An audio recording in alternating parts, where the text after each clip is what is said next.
Nous allons nous souvenir de l'acte de la croix, de ce qu'il a fait pour nous.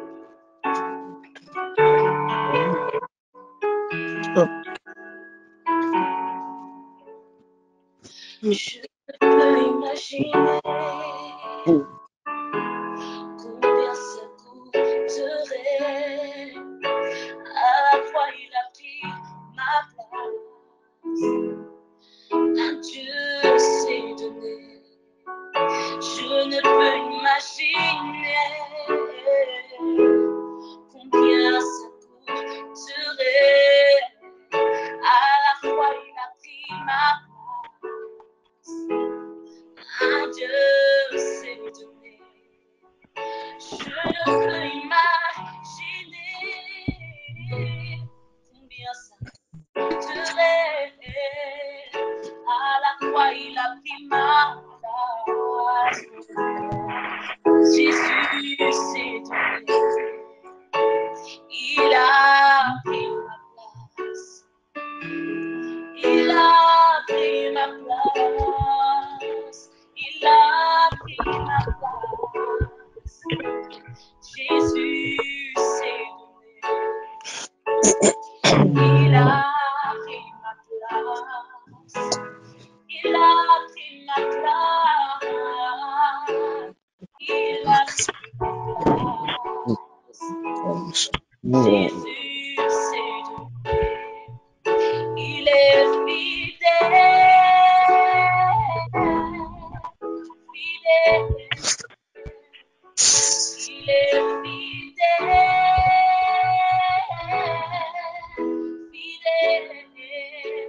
Mon Jésus est fidèle. Mon Jésus est fidèle. Mon Jésus est fidèle. Il est fidèle.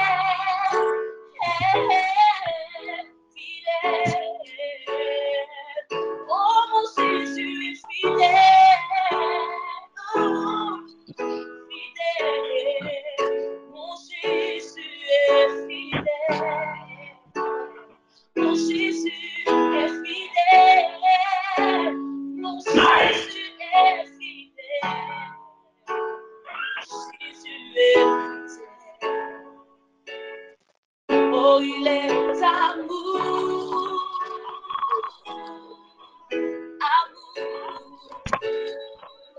Il est amour. Ce Dieu-là est amour. Oh, mon Jésus est amour. Oh, il m'a aimé plus que tout. Oh, mon Jésus est amour. Oh, il m'a aimé. Mon Jésus est amour. Oui, mon Jésus est amour. Il s'est donné pour moi à la croix. Oui, mon Jésus est amour. Mon Jésus est fidèle. Mon Jésus est fidèle. Mon Jésus, mon Jésus, mon Jésus est fidèle. Oh, il est fidèle. Là où tu es, commence à parler à ton Dieu. Commence à lui dire à quel point il est fidèle.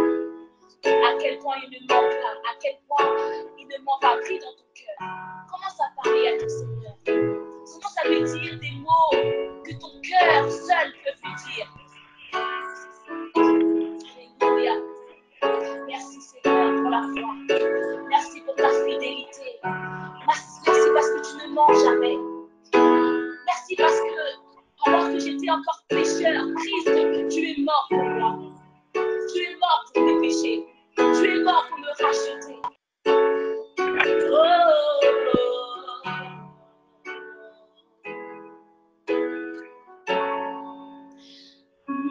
Il y a une puissance dans le nom de Jésus. Une puissance dans le nom de Jésus.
Commence à prier là où tu es.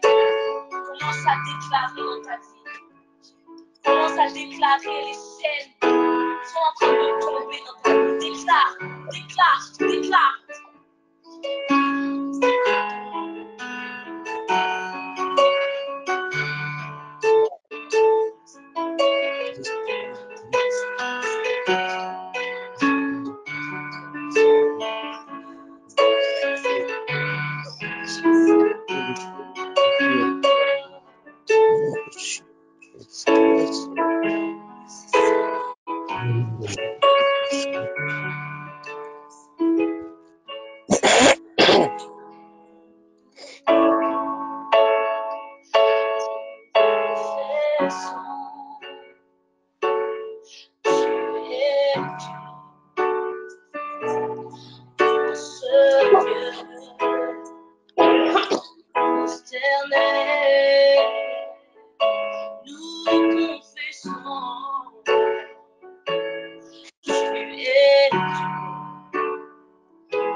Amen.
Hello frères et sœurs, bonjour encore.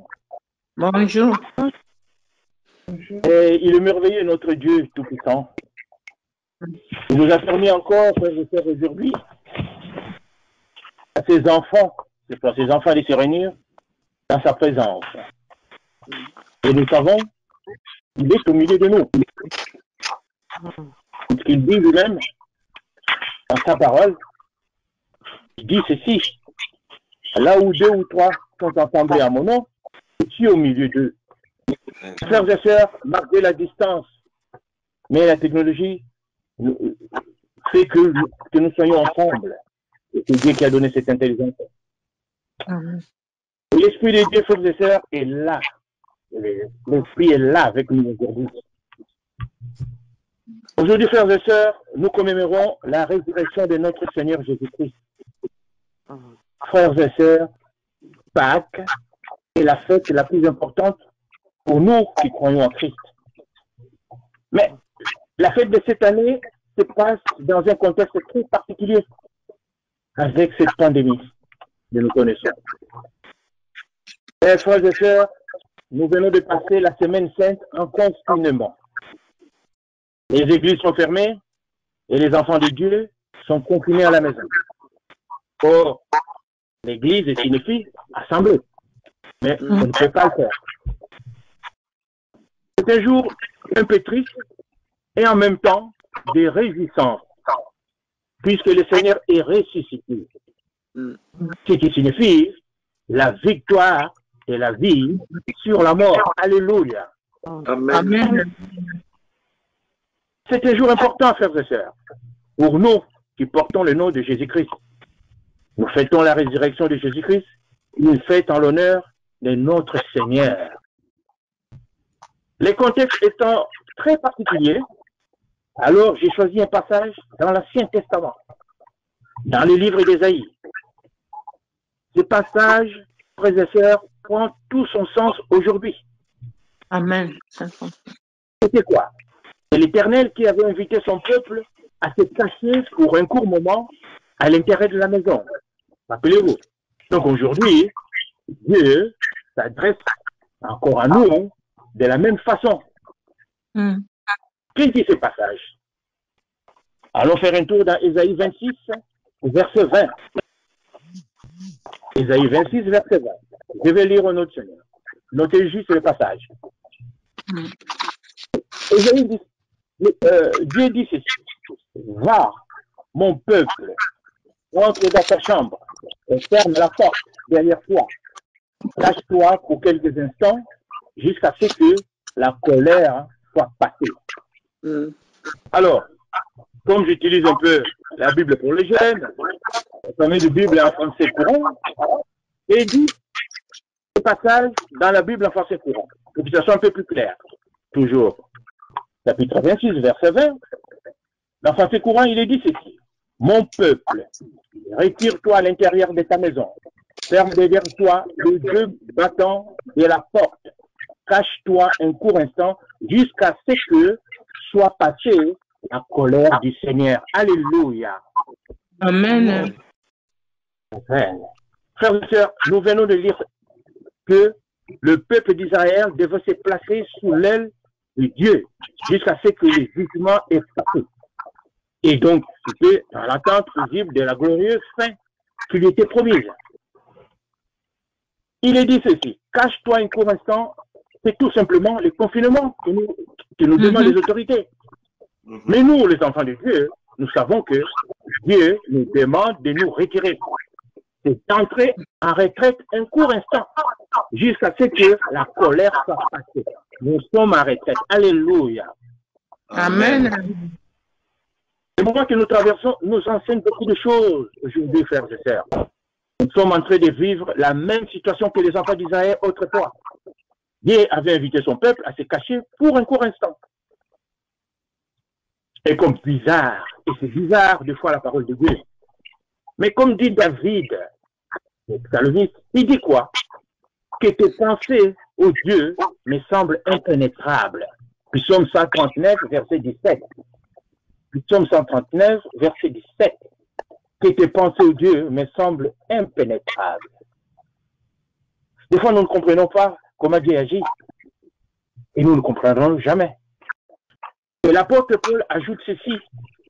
Dans Romains 11, verset 33, Romains 11, verset 33, l'apôtre dit, ô profondeur de la richesse, de la sagesse et de la science de Dieu, que ces jugements sont insondables et ces voies incompréhensibles. Alléluia. Amen. Nous sommes en train de vivre le mystère de Dieu. Bon, laissons un peu de côté notre texte de base que je viens de prendre là, donc Ésaïe 26, verset 20. Revenons à notre fête de ce jour, la Pâque. Ne perdez pas le fil, suivez attentivement.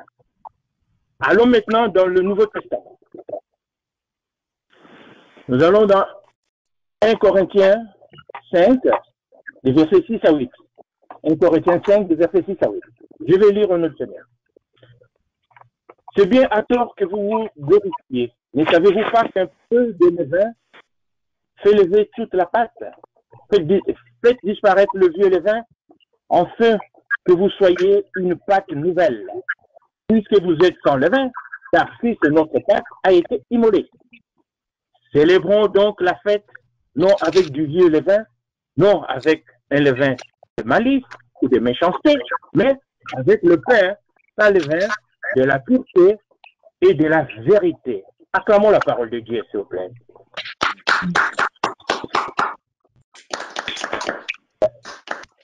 Vous savez, frères, on va aller par. Donc, on va pas là. Frères et sœurs, pour beaucoup d'entre nous, la fête de Pâques, c'est juste une fête qui nous permet peut-être de prendre un long week-end, comme nous avons l'habitude, à savoir qu'il y a le lundi de Pâques, et c'est très intéressant. Nous oublions que c'est une grande fête, et la victoire de la vie sur la mort. Mais pour quelqu'un qui est né de nouveau, donc disciple de Jésus-Christ, il est très important de comprendre la signification de la fête que nous célébrons aujourd'hui, et surtout dans les contextes particuliers d'aujourd'hui. Frères et sœurs, la situation que nous vivons aujourd'hui nous fait comprendre, nous fait prendre conscience que le Seigneur a accepté de souffrir aussi atroces pour nous sauver, pour nous rendre libres par rapport au péché et pour nous affranchir de l'emprise du diable. Alléluia. Amen. Nous devons prendre conscience de ça. Si nous sommes libres aujourd'hui, c'est parce que quelqu'un a payé sur la croix et qui est ressuscité aujourd'hui. Maintenant, essayons de comprendre ensemble l'origine de la Pâque, en faisant un petit tour un peu dans l'Ancien Testament. Comme vous avez dit, prendre le stylo. Pâques, frères et sœurs, n'est pas seulement une fête religieuse, mais également une fête païenne et représentait autrefois la célébration du printemps, de la renaissance et du retour de la lumière.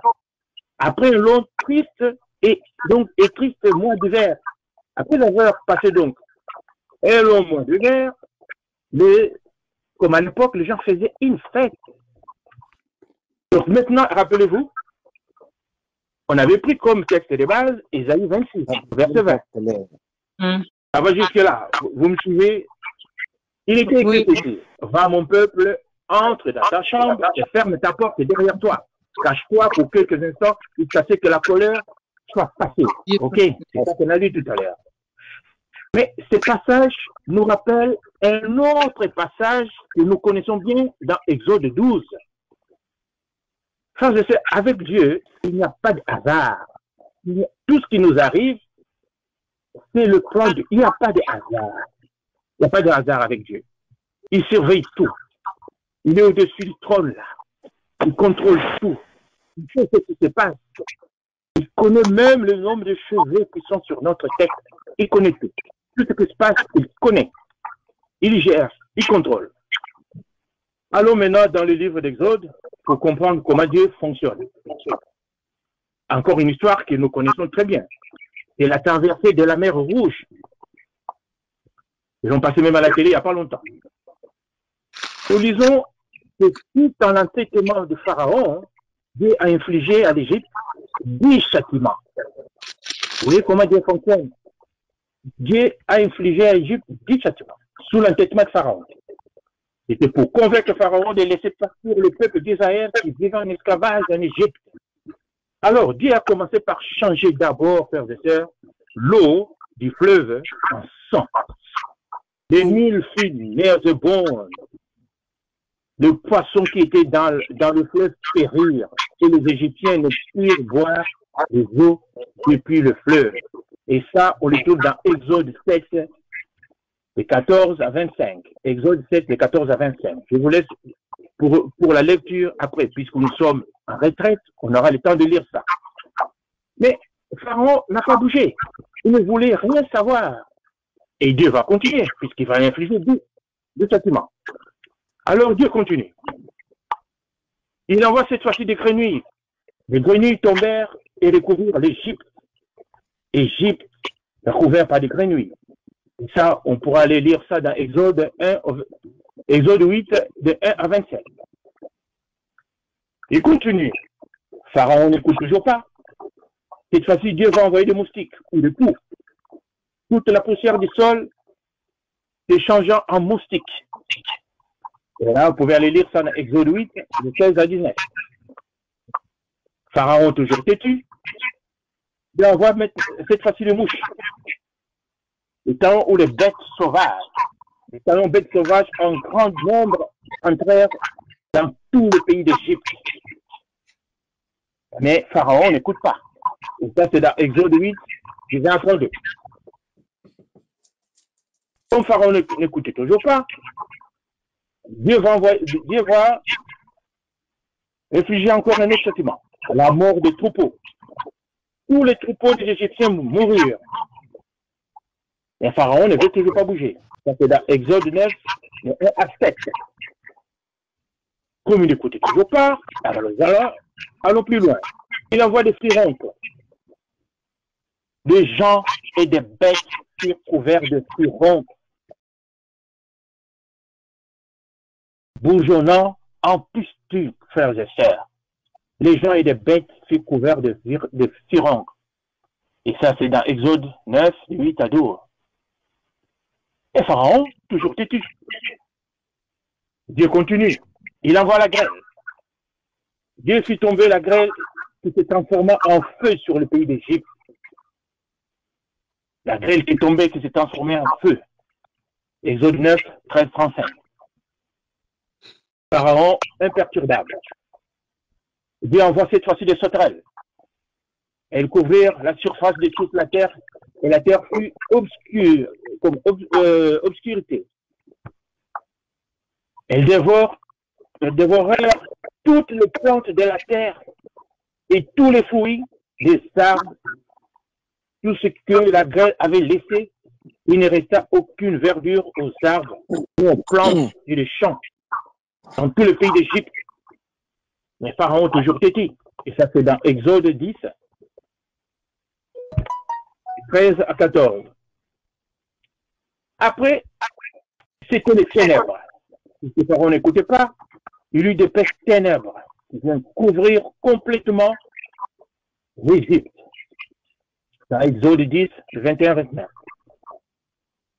Mais comme Pharaon ne voulait toujours pas laisser partir les enfants d'Israël, alors, contrairement aux 9 plaies, ou aux 9 châtiments que Dieu donc a infligé aux enfants d'Égypte, Dieu va cette fois-ci envoyer un tueur invisible. Dieu va envoyer un tueur invisible. Et nous y sommes. Il y a un tueur invisible qui tourne là, qui rôde en ce moment même. Et voilà Pharaon averti de la mort du premier-né. C'est le 10e plaie, 10e et dernier châtiment. Et le 10e et dernier châtiment terrible que Dieu va infliger donc à l'Égypte. La mort du premier-né. Tous les premiers-nés mourirent dans le pays d'Égypte. De 12, 29 à 36. Alléluia. Amen. Et c'est là que Pharaon va bouger. Frères et sœurs, à l'époque de Pharaon, les Hébreux vivaient en esclavage en Égypte. Donc, l'Exode représente le départ d'Égypte sous la direction de Moïse. Ce qui signifie la libération du peuple hébreu. Donc, dans la Bible, Dieu annonce les 10 fléaux qui allaient frapper les Égyptiens. Les sangs autour des portes étaient les signes qui allaient lui permettre de reconnaître et d'épargner les Hébreux. Alors, si nous ouvrons le Bible dans le livre d'Exode, comme dans le livre d'Exode, 12 au verset 12. Exode 12, verset 12. Il est écrit ceci. Cette nuit-là, je passerai dans le pays d'Égypte et je frapperai tous les premiers-nés du pays d'Égypte, depuis les hommes jusqu'aux animaux, et j'exercerai les jugements contre tous les dieux d'Égypte, et je suis l'Éternel. Le sang vous servira de signe sur les maisons où vous serez. Je verrai le sang et je passerai par-dessus vous. Et il n'y aura point de plaie qui vous détruise. Quand je frapperai le pays d'Égypte, vous conserverez le souvenir de ces jours et vous les célébrerez par une fête en l'honneur de l'Éternel. Vous les célébrerez comme une loi perpétuelle pour vos descendants. Alléluia. Amen. Amen. Et ça, c'était la Pâque juive. C'est la Pâque juive. instituée au temps de Moïse. Elle commémore la libération du peuple juif. On est dans l'Ancien Testament. Alors, la nouvelle Pâque que nous fêtons aujourd'hui est instituée par Jésus-Christ, juste avant d'aller payer nos péchés sur la croix. Alors, quelle est la différence entre la Pâque juive et la Pâque chrétienne? Les deux fêtes, frères et sœurs, portent le même nom, Pâque. Mais ça ne s'écrit pas de la même façon. On a fait ça, c'est juste pour faire cette différence. Donc, la Pâque juive, qui commémore la libération du peuple juif, sorti d'Égypte en traversant donc la mer Rouge à pied, ça s'écrit sans S à la fin.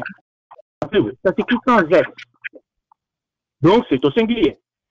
Or, Pâque chrétienne, pour les chrétiens, Pâque évoque tous les souvenirs de Jésus-Christ. Donc, on célèbre en même temps le passage de la mort, de la vie et la résurrection. Alors, la Pâque que nous fêtons, frères et sœurs, ça s'écrit au pluriel. Pourquoi ça s'écrit au pluriel? Parce que nous distinguons, non, c'est pour distinguer de la Pâque juive. Et le pluriel parce qu'elle évoque à la fois la passion, la crucifixion et la résurrection. Il y a trois choses en même temps. La passion, la crucifixion et la résurrection. C'est pourquoi donc on l'écrit au pluriel. Elles n'ont pas la même signification. Mais nous devons savoir que c'est la Pâque juive qui a largement influencé la célébration de la Pâque chrétienne. La Pâque juive a influencé la Pâque chrétienne. C'est-à-dire, Jésus avait réuni ses apôtres pour fêter la Pâque juive, qui marque la libération du peuple juif. Alors, lors de ces repas, Jésus annonce que l'un d'eux va le trahir. Et tous demandent, est-ce moi? Et on sait, on a lu dans la parole de Dieu, que c'est Judas qui a donné Jésus pour de l'argent. Donc, les repas, c'était pour fêter la Pâque juive. C'est pourquoi nous disons que c'est la Pâque juive qui a influencé la Pâque chrétienne. C'était au moment du repas de Pâque juive, et Jésus a institué notre Pâque que nous fêtons aujourd'hui. Frères et sœurs. Alors, Jésus, pendant ce repas, Jésus a pris le repas avec les apôtres. C'était le jeudi. On en a parlé le jeudi passé. C'était le jeudi saint. Avant d'être crucifié le vendredi saint. Et puis ressuscité le dimanche et Pâques, jour de résurrection. Donc, aujourd'hui, alléluia. Amen. Acclamons la parole de Jésus. S'il vous plaît.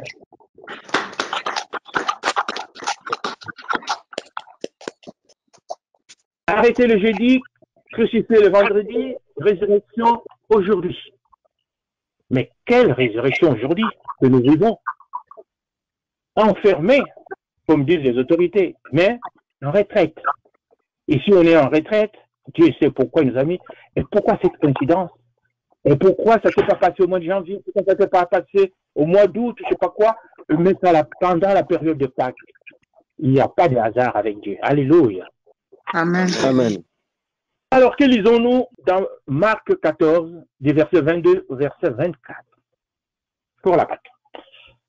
Marc 14, 22, 24. Pendant qu'il mangeait, Jésus prit le pain.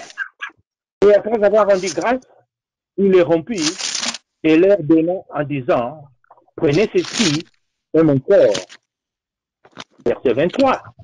Il prit ensuite une coupe et après avoir rendu grâce, il la leur donna et ils en burent tous. Verset 24.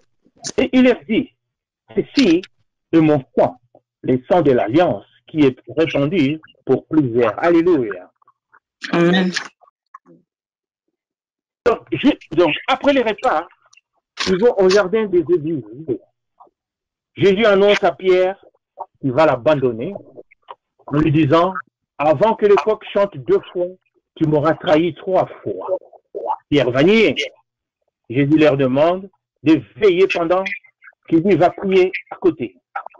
Il implore alors Dieu, son Père, car il a peur de ce qui va lui arriver. Et quand il revient auprès de ses disciples, ils se sont endormis. Mais il ne leur en veut pas. Il leur dit, l'heure est venue. Le Fils de l'homme a été livré aux mains de pécheurs. Jésus est arrêté. Judas l'a trahi aux soldats par un baiser. Alors le vendredi saint, Jésus meurt sur la croix, frères et sœurs. Jésus va mourir sur la croix en disant, Père, pardonne-leur, car ils ne savent pas ce qu'ils font. Et le dimanche, aujourd'hui, Jésus est ressuscité. C'est la victoire de la vie sur la mort. Alléluia. Amen. Amen. Et la parole de Dieu nous dit, frères et sœurs, que les femmes trouveront le tombeau vide. Nous lisons ici dans Marc 16, de 1 à 8. Marc 16, de 1 à 8. Il est écrit ceci.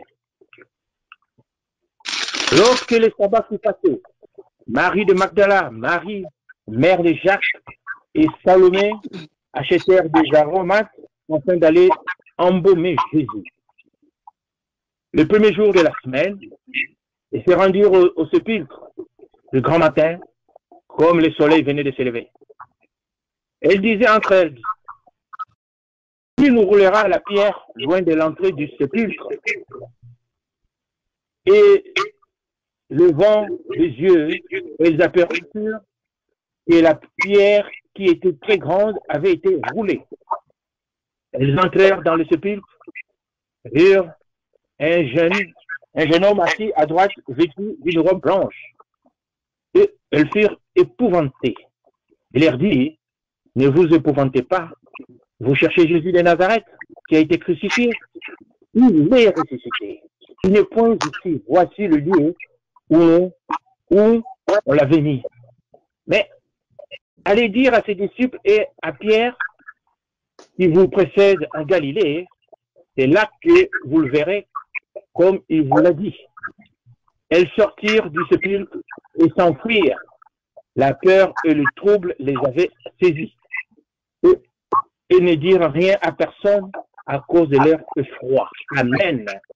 Amen. Amen. Frères et sœurs, nous commémorons cette journée de foi sans même comprendre pourquoi. Car si nous comprenons la valeur de cette fête, cela peut changer beaucoup de choses dans notre vie. Frères et sœurs, la Pâque que nous fêtons aujourd'hui n'est pas juste la mort et la résurrection de Jésus-Christ, mais c'est d'abord la victoire de la vie sur la mort. Donc, un message d'espérance pour nous. Si nous avons la foi, comme disait ma fille tout à l'heure, la Chloé, si nous avons la foi, c'est d'abord la victoire de la vie sur la mort. Donc, aujourd'hui, Jésus ressuscité, on vient de gagner une victoire sur la mort. Alléluia. Amen. Amen. Aujourd'hui, 12 avril 2020, le Seigneur Jésus-Christ vient de vaincre la mort. Donc, au travers de ces sacrifices, Dieu a désiré sauver le pécheur que nous sommes. Et ça sera le symbole de l'alliance que Dieu va établir avec les hommes, frères et sœurs. La résurrection de Jésus, le sang coulé. La mort de Jésus sur la croix, frères et sœurs, est la plus grande preuve d'amour que Dieu, donc la plus grande preuve d'amour de Dieu envers nous. Alors, si nous étions encore de pécheurs, nous sommes toujours, nous continuons toujours à pécher, mais il a envoyé son Fils mourir sur la croix pour nous. Jésus est mort pour nous. Si au moins on comprenait ça, on pouvait vivre autrement, frère. Savoir que quelqu'un a payé pour nous sur la croix. Alors, que nous dit la Bible dans Romains 5 au verset 12? Romains 5 au verset 12. Il est écrit ceci. C'est pourquoi, comme par un seul homme le péché est entré dans le monde, et par le péché la mort, et qu'ainsi la mort s'est étendue sur tous les hommes parce que tous ont péché. Puisque nous sommes tous passibles de la colère, frères et sœurs de Dieu, mais la parole de Dieu nous dit aujourd'hui que Jésus a payé pour nous. Donc, frères et sœurs, la Pâque, c'est la proclamation de l'amour de Dieu aussi envers nous. Parce qu'il a envoyé son Fils payer sur la croix. Ça, c'est un grand amour. C'est pourquoi l'apôtre Paul nous dit ceci, dans Jean 3,16, que nous connaissons bien. Car Dieu a tant aimé le monde qu'il a donné son Fils unique, en fait que quiconque croit en lui ne périsse point, mais qu'il ait la vie éternelle. Alléluia. Amen. Nous sommes esclaves du péché qui domine sur nous. Mais aujourd'hui, Dieu veut nous faire comprendre qu'il n'y a pas de changement sans résurrection. Il fallait une résurrection pour qu'il y ait changement. Et au faire de ça, pour que nous soyons libérés de notre condition, il fallait que quelqu'un paye pour nous. Le prix de notre libération a nécessité le sang de Jésus-Christ. Le prix de notre libération a nécessité le sang de Jésus. Le sang coulé pour que nous soyons libres. Alors, maintenant, l'apôtre Pierre nous dit aussi ceci dans 1 Pierre 1, de 18 à 21. Il dit l'apôtre Pierre, sachant que ce n'est pas par des choses périssables, par de l'argent ou de l'or, que vous avez été rachetés de la vaine manière de vivre que vous avez hérité de vos pères. C'est grave. Mais par le sang précieux de Christ, comme d'un agneau sans défaut et sans tache, prédestiné avant la fondation du monde et manifesté à la fin du temps, à cause de vous, qui par lui croyez en Dieu, lequel l'a ressuscité de mort et lui a donné la gloire, en sorte que votre foi et votre espérance reposent sur Dieu. Alléluia. Acclamons la parole de Dieu.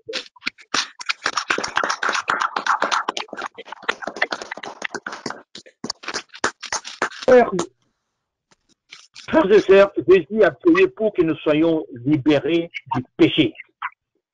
Et maintenant, il habite à chacun d'entre nous qui avons accepté de le suivre. L'apôtre Paul nous dit encore ceci. En Romains 8, verset 11. Il dit ceci.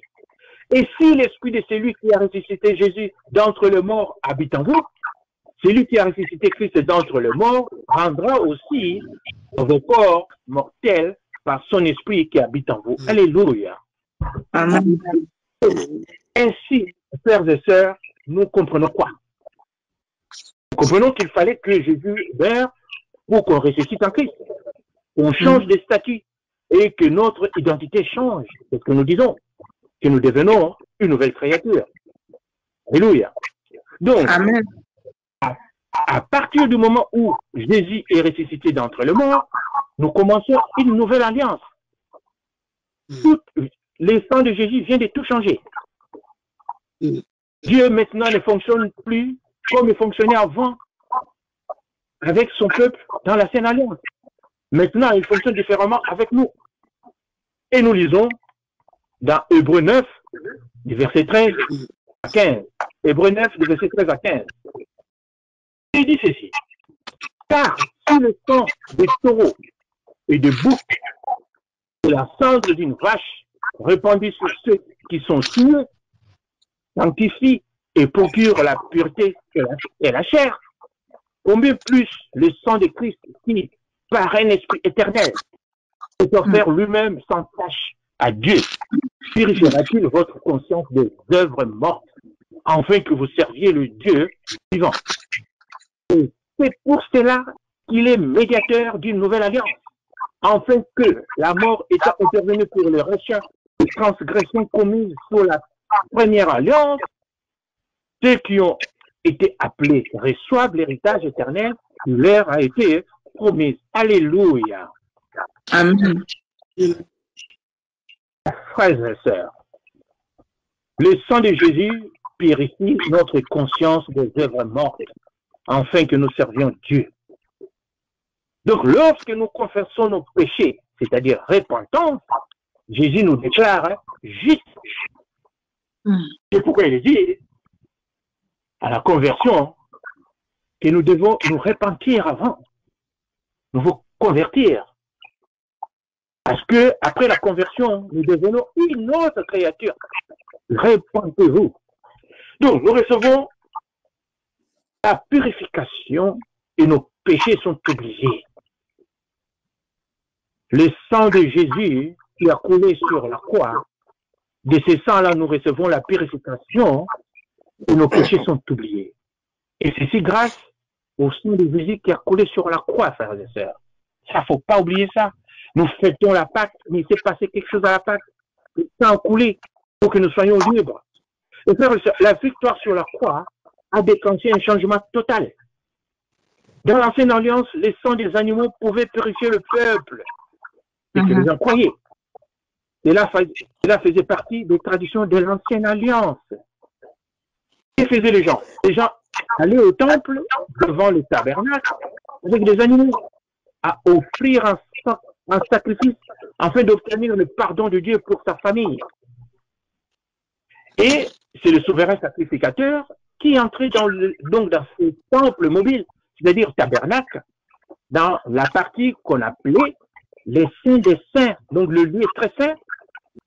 Et là, il s'est présenté devant Dieu avec le péché de tout le peuple pour implorer le pardon de Dieu. Alléluia.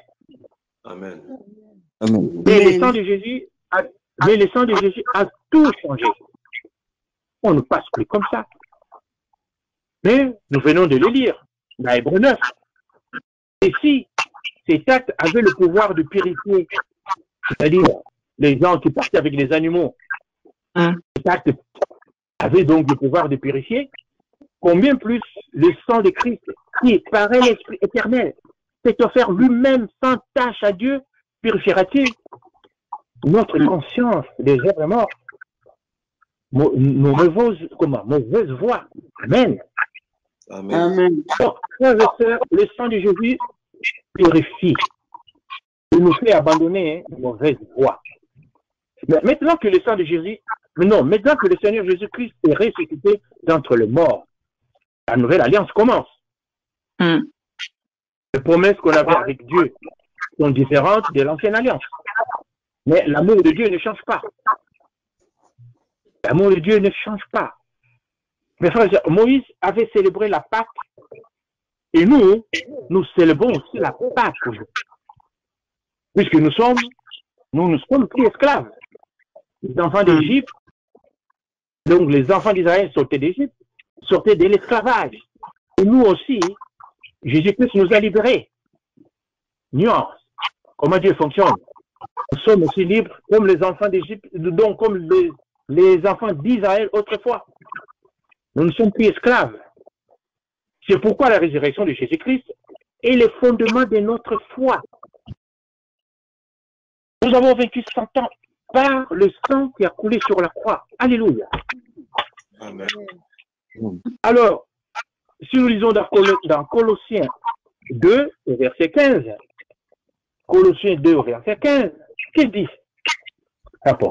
Il dit ceci. Il a dépouillé les dominations et les autorités et les autorités et les a livrées publiquement en spectacle en triomphant d'elles par la croix. Satan a été dépouillé sur la croix. Avec le sang qui a coulé sur la croix, Satan a été dépouillé. Maintenant, Satan n'a plus autorité sur nous, frères et sœurs. Il a été livré publiquement en spectacle. Le sang de Jésus-Christ a détruit les œuvres de Satan. Le sang qui a coulé nous a justifiés. Le sang coulé sur la croix nous a justifiés. Alors, l'apôtre Paul nous dit ceci dans Romains 5, verset 9. Romains 5, verset 9, il dit, à plus forte raison donc, maintenant que nous sommes justifiés par son sang, serons-nous sauvés par lui de la colère. Et comme j'aime bien la Bible en français courant, la Bible en français courant, il est écrit ceci. Romains 5, verset 9, Bible en français courant, il est écrit ceci. Par son sacrifice, nous sommes maintenant rendus justes devant Dieu. À plus forte raison, serons-nous sauvés par lui de la colère de Dieu. Par son sacrifice sur la croix, nous sommes maintenant rendus justes devant Dieu. Frères et sœurs, le sang de Jésus a apaisé la colère de Dieu à notre égard. Il a envoyé son Fils payer pour nos péchés. et sa colère s'est apaisée. Et l'apôtre continue encore. Dans Romains 8 au verset 1, il nous dit, maintenant, il n'y a donc maintenant aucune condamnation pour ceux qui sont en Christ. Et sans coulé, il nous a justifiés. Il n'y a plus maintenant de condamnation pour ceux qui sont en Christ. Amen. Amen. Frères et sœurs, aujourd'hui, la victoire de la vie sur la mort. Le sang de Jésus nous a justifiés. Il n'y a plus de condamnation. Il nous donne en plus l'accès direct au Père. Et c'est est ouvert pour nous maintenant. Comme il est écrit dans Hébreux 10 au verset 19. Hébreux 10 au verset 19. Il est dit ceci. Ainsi donc, frères, puisque nous avons au moyen du sang de Jésus-Christ une libre entrée dans le sanctuaire. Alors, je reviens toujours à ma Bible en français courant. Il est dit ceci, plus clair. Hébreux 10, verset 19.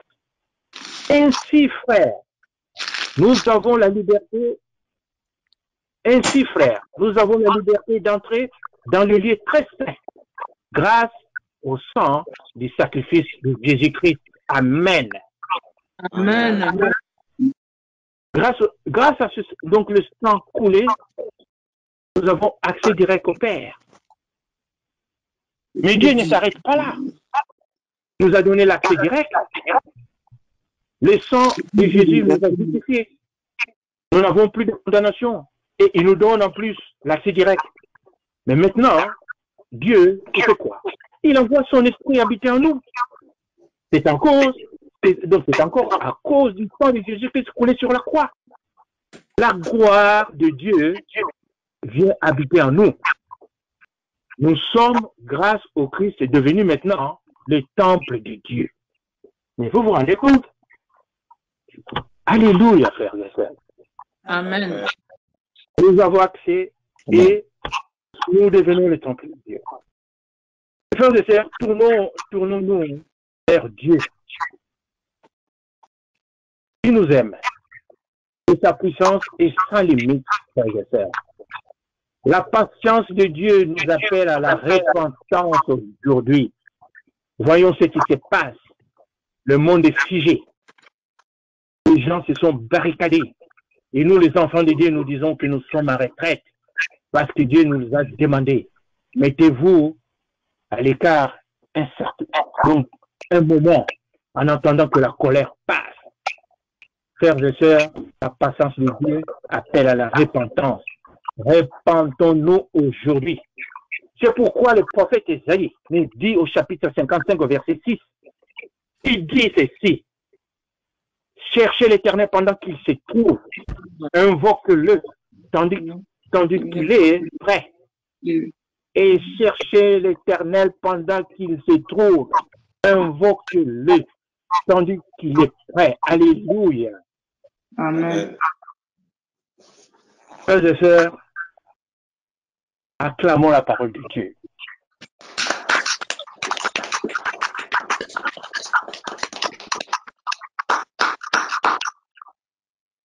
Alors, je préfère m'arrêter là parce qu'on a la suite ce soir. Amen. Vous bénisse. Alléluia. Aussi, amen. Amen.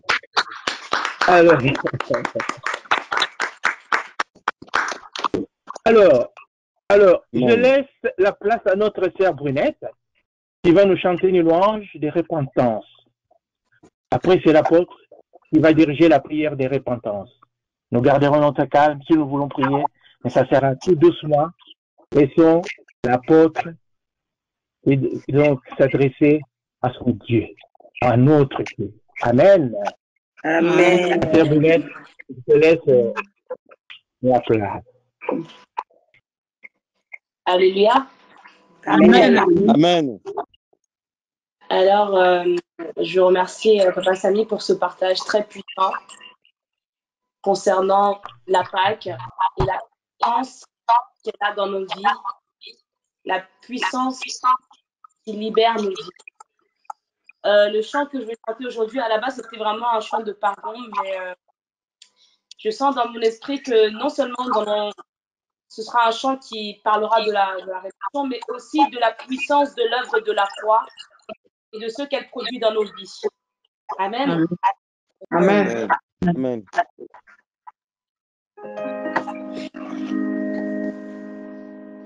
Les ténèbres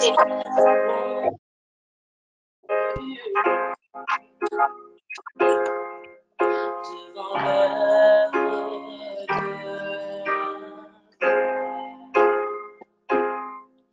devant la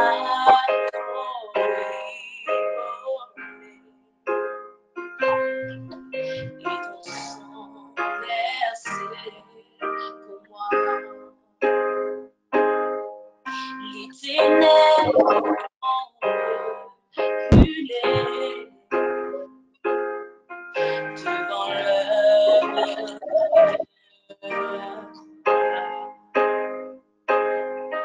devant l'agneau immolé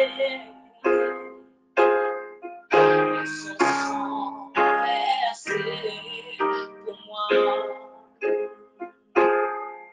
Tous les anges nous sainteté, l'univers et sa majesté,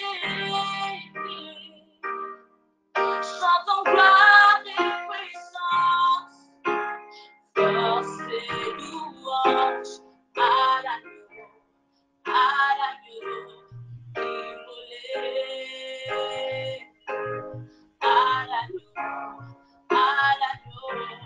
immolé. Tous les anges nous sainteté, l'univers et sa majesté, chantons gloire et puissance, force et louange à l'agneau immolé. À l'agneau immolé. Les ténèbres ont brûlé devant l'œuvre de la croix.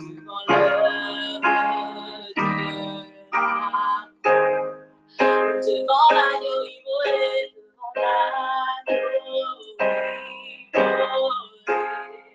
et son sang versé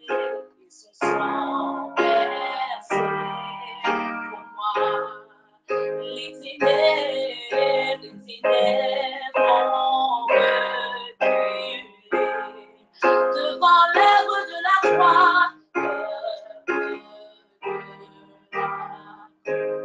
Et devant l'agneau immolé,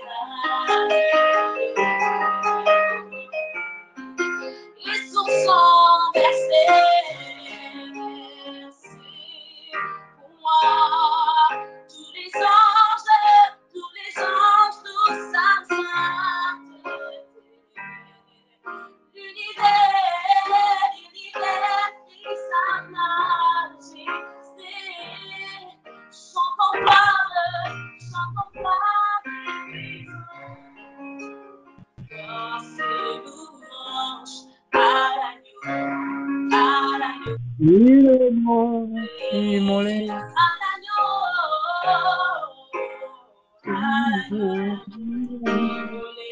Oui, à l'agneau immolé, à l'agneau,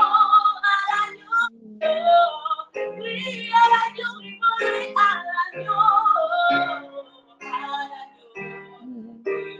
à l'agneau immolé, il est mort pour nous, il s'est donné en sacrifice, à l'agneau immolé.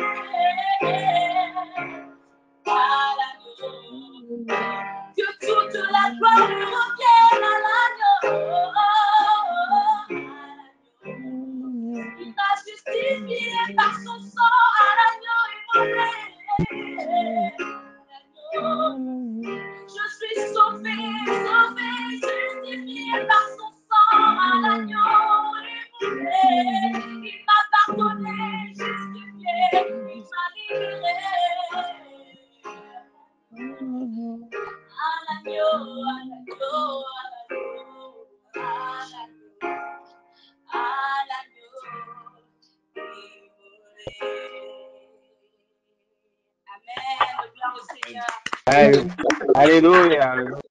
Amen. Amen.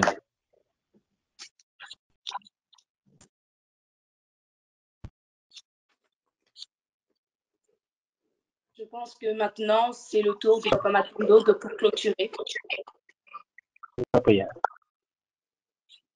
Alléluia. Amen. Amen. Bonjour à Amen. Bonjour.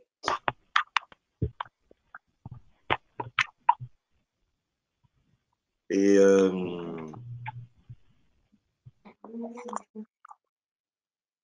c'est une grande joie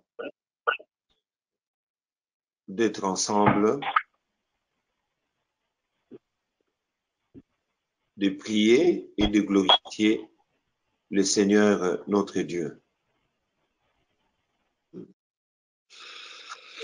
Franchement, aujourd'hui, je suis encore dans une joie immense par rapport à ce que nous avons dans Ésaïe, que notre frère Samy nous a bien pêché. Dans Ésaïe 26, 20. Et franchement, mes chers frères et sœurs, Dieu ne fait pas des choses au hasard. Amen. Et tout ce qui a été écrit dans la Bible, ce sont des choses qui vont arriver. Il y a combien d'années, combien de siècles, quand Ésaïe avait donné cette prophétie que nous vivons aujourd'hui?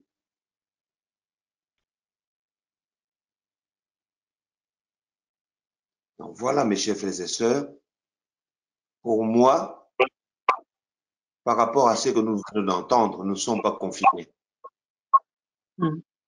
Dieu nous a gardés quelque part. Il dit, allez vous cacher quelque part. C'est comme à la naissance de Jésus, quand Hérode avait ordonné de tuer tous les enfants, tous les garçons qui étaient pendant cette période.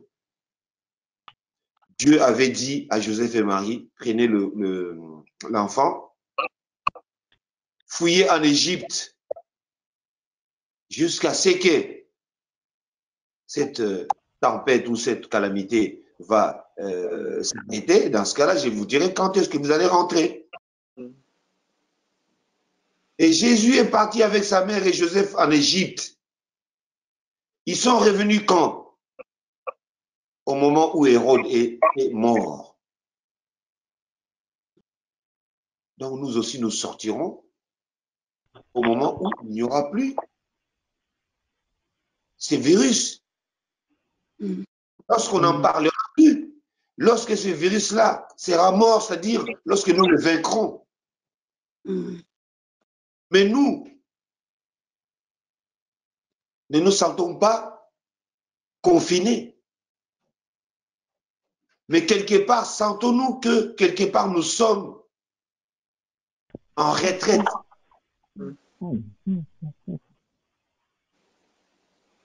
Dieu nous dit, gardez-vous, cachez-vous. Rappelez-vous encore dans l'Ancien Testament, comme vient de nous l'enseigner notre frère Samy. Pendant la Pâque juive, les enfants d'Israël, ils étaient cachés pendant la nuit. Ils étaient dans leur maison, confinés, comme aujourd'hui. Ils ont mis un signe.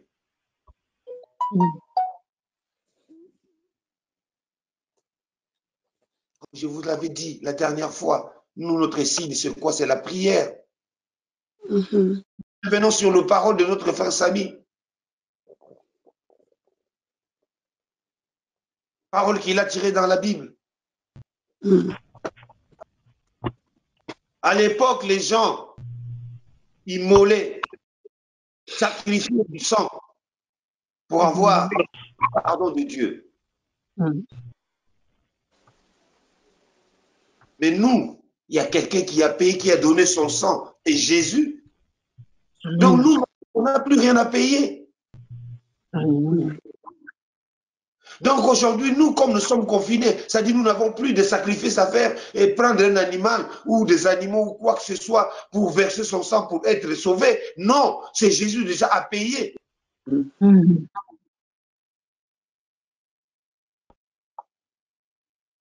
Et on nous dit que le sang de Jésus libère. Alléluia. Du coup, Jésus a payé pour nous. Et prions-lui. Prions-le. Mettons-le au devant. Qu'il soit le signe que nous mettons devant nos maisons pendant notre fête, notre prière.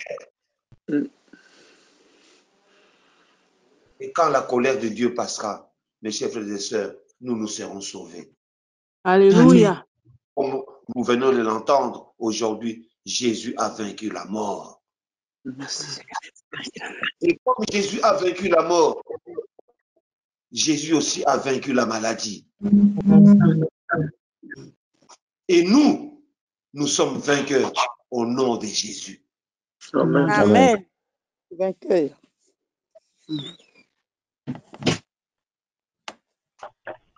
Et enfin, mes chers frères et sœurs, avant de prier,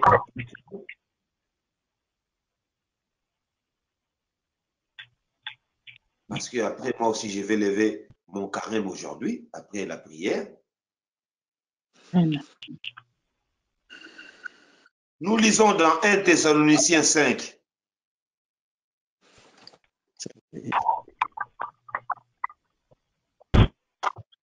« 1 Thessaloniciens 5, au verset 17. Non, pardon. Nous allons commencer par le verset 16.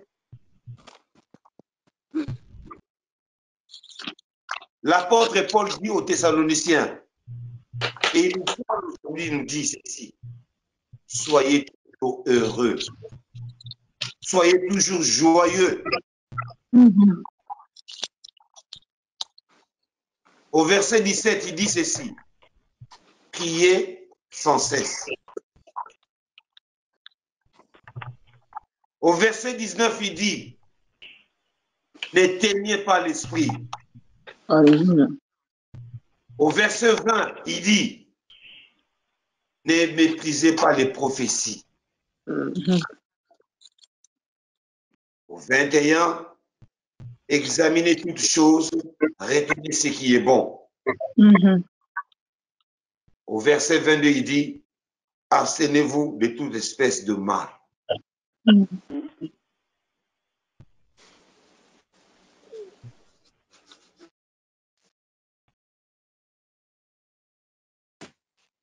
Et enfin, mes chers frères et sœurs, voici les félicitations de Paul que moi aussi je vous adresse. Que le Dieu de paix vous sanctifie lui-même tout entier et que tout votre être, l'esprit et l'âme et le corps soient conservés irrépréhensibles lors de l'avènement de notre Seigneur Jésus-Christ. Amen. Amen. Amen. Prions.